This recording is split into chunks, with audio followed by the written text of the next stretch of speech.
Something took my daughter. The forest gave her back. Submitted by Felix Blackwell.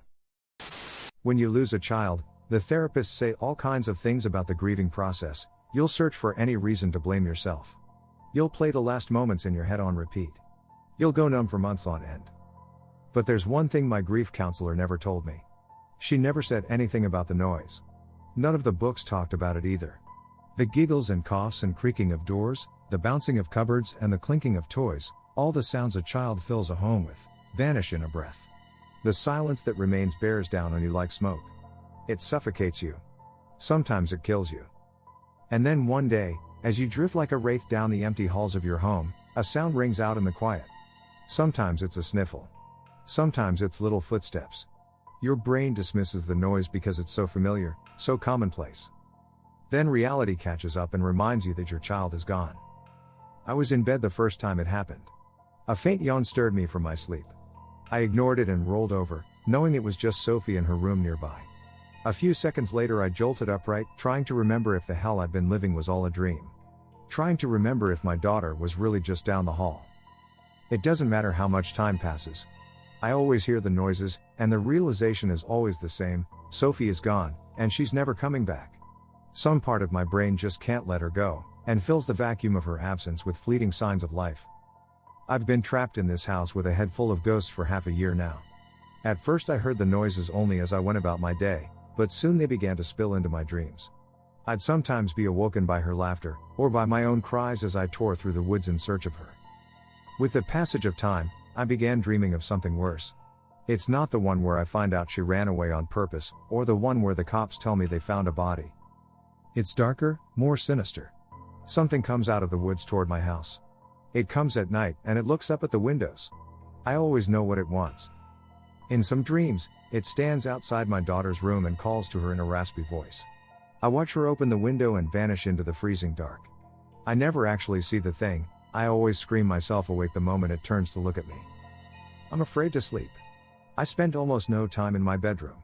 Instead I try to nap in the living room with music playing, or I try to get work done in the downstairs office.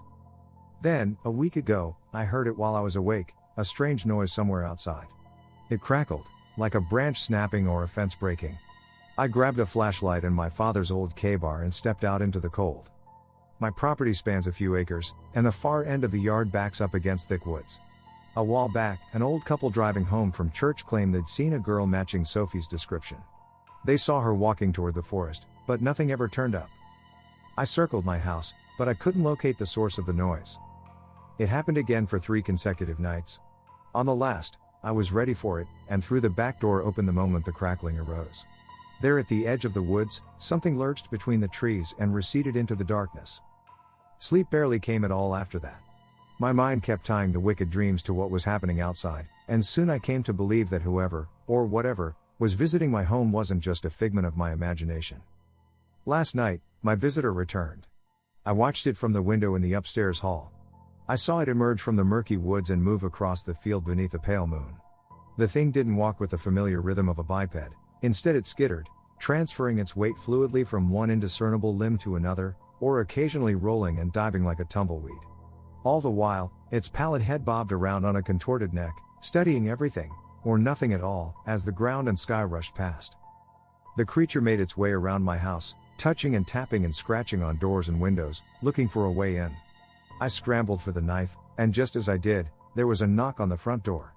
It was a polite but purposeful knock, and had I not seen the hideous thing outside moments before, I'd have been certain it was a neighbor checking in on me.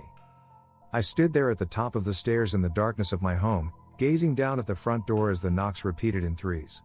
My body went stiff, and the longer I froze there, the more intense the knocking grew. Soon the thing outside pounded and scratched at my door with such force that the dreadful sounds echoed through every inch of the house. The creature issued desperate groans and rattled the knob, swelling with rage each passing moment. At last I regained control of myself and snuck down the stairs, K-bar in hand, ready to shred this thing to bits if it came inside. The old door reached the end of its integrity and split apart, revealing a sight so gruesome I nearly vomited. My eyes perceived the being's parts, but my brain couldn't compose them into a familiar object: snarls of rotted wood and bone, hanging scraps of flesh, ropes of vine and slick, red muscle that twitched and rippled as the monster breached my entryway. The hulking mass rushed toward me, wet feet slapping the hardwood floor and leaving trails of soil and blood. I tried to scream as the thing seized me up in its grip and studied me. I tried to slice at it, but it clamped down on my arm with breathtaking strength. It yanked me close to its dry and sallow face, and I imagined the head might have been stolen from a near-fresh corpse. The thing peered down into my soul with lidless eyes that screamed in terror, as if witness to something even more ghastly than itself. It mumbled something to me, something wet and guttural, and my gaze fell on the crown jewel of its horrors, a set of ragged, gory lips stretched over 100 mismatched teeth. What looked like fishing line snaked its way throughout the maw, sewn with cruel hands, pulled taut to imprison the face in an eternal grimace. The room went sideways and my back slammed against the floor. The ceiling flew past and gave way to a starry sky. White grass licked my skin. My screams filled the night air and reverberated all around me. I hacked and slashed at its putrid hand, but the creature never stopped dragging me toward the woods. I knew death awaited, and soon the shadows swallowed me up. Pitiful groans echoed in the forest all around me, but they were not mine. They came from a man in terrible pain, and the image of a half-eaten person crawling around in the leaves appeared in my mind's eye. I was probably next. The moans grew louder and louder until finally my captor snatched me off the ground and stood me upright, gripping my head in its gnarled hands to show me something, a naked man, near dead, bound to a tree with a net of roots and vines. "Mark?" I said in disbelief. I knew this man. He lived a few miles up the road, and we always ran into each other down at the general store. He even knew my kid. "Oh God," he sobbed. He wasn't relieved to see me, in fact he hid his eyes as much as he could. Mark had taken a brutal beating. Purple and black welts covered his face, and lacerations of varying depth crisscrossed his body. Dried blood caked his form like war paint. Who knows how long he'd been held captive. The creature pressed its rotten face against my ear and mumbled something indecipherable. It let me go and lurched toward the wounded man, growling through its jagged teeth. Mark wailed for mercy, but the creature would give him none. It grabbed his throat and squeezed until Mark's eyes bugged wide open, and then it pointed a long, crooked finger in my direction. "Yes," Mark cried between shallow breaths, "yes, okay. It was me. It was me, Felix." The creature watched me, awaiting my reaction, but Mark's words locked me down as tightly as the roots that held him. Memories of my daughter flooded my thoughts like a drug, fast and warm, taking my mind far away from the gloomy woods we stood in. "I told her to follow me," he continued. "I had tricked her. I'm sick, Felix. I've been fucked up so long. 'Cause of my old man. I can feel him in me, making me ugly." The images of little Sophie laughing and playing and holding my hand sped up. They drifted by faster and faster, until they all blurred into each other, from the day she was born, through saying goodbye to her mom in the hospital, to the last time I saw her get on the school bus at the end of the road. My mind raced over the memory of me arriving just a few minutes late that evening. The bus was already gone, and so was my daughter. A long moment passed. The creature never tore its dead gaze from me. Then, the only words I could find came slinking out of my mouth in a meek whisper. "She trusted you."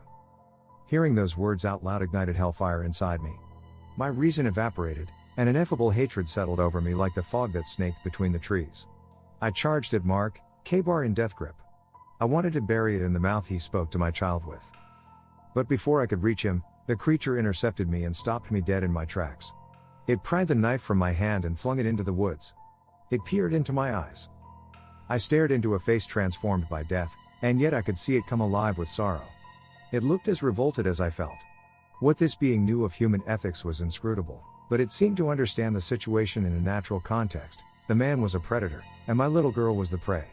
And it seemed to detect that this sort of hunting was not the normal order of things. The man wasn't hunting to eat, but rather to satiate a darker sort of hunger. The creature released me and pointed to a nearby tree. At its base lay a white bedsheet, likely taken from the clothesline of a nearby farmhouse. My eyes moved over the contours of its surface, tracing the gentle features of a child's body. My heart collapsed into a black hole. My chest nearly caved in with it. All this time I had said it is worse to have a missing child than a dead one, because in death at least you have an answer.